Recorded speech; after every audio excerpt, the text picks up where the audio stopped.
p.m. records to play, she had to invite the 11-year-old me. Little did I imagine that the gathering would turn into a red-hot necking party. While her innocent parents, who were good friends of my mom and dad, were upstairs happily laying out refreshments, all the kids downstairs were grinding and French kissing to Johnny Mathis-these music. And I knew then that not only did I want to be a teenager, I wanted to be the exaggeration of a teenager. But I had always felt nuts, not romantic, too angry to be smooth, too happily guilty to yearn for virtue.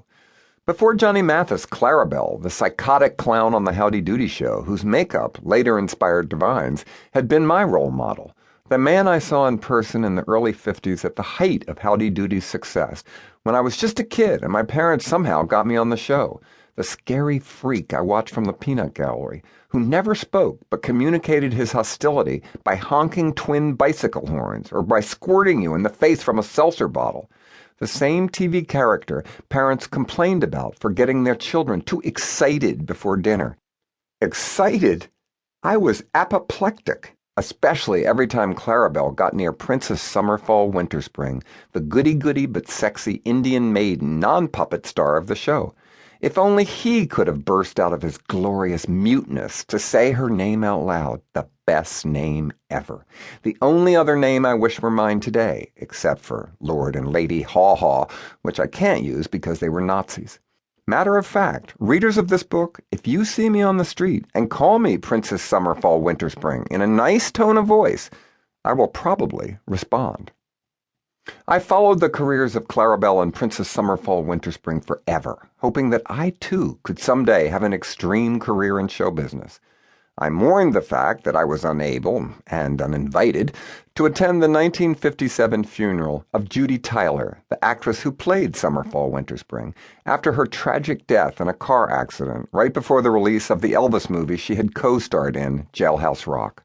All Doodyville was there that day in Hartsdale, New York. And I bet Bob Keeshan was sobbing out loud. Yes, that's the real name of the first Clarabelle the Clown, who went even further in television career lunacy and became Captain Kangaroo for 30 years after. Imagine his schizophrenia. Am I Clarabelle or Captain Kangaroo? Why are those children staring at me? Who am I? Claraboo? Captain Kangabelle? God, what a life. What a career. Bob Keeshan, I wish I were you too. But would Johnny Mathis understand all this? Luckily, we were both represented by the same talent agency, so I called Steve Rabineau, my film agent, and he called Johnny's people, who suggested I write a letter to Mr. Mathis explaining why I wanted to talk to him. Explain. Explain what? A role model?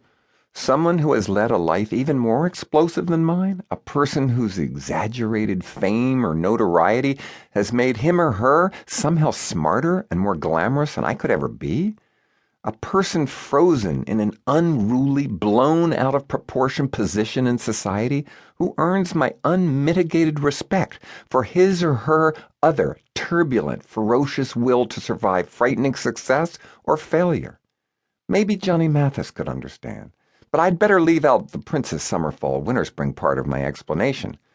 So I wrote a personal letter, telling Mr. Mathis who I was, and I still don't know if he had ever heard of me, and described the Tower video parking lot imagery, and how this book was an attempt to pay tribute to amazing people who have inspired me.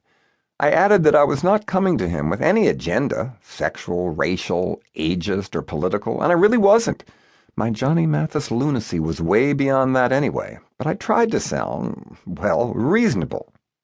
Then I was told to get in touch with his legal representation, which naturally scared me, but at least I had passed the first audition. The lawyer was lovely on the phone, and just what I expected.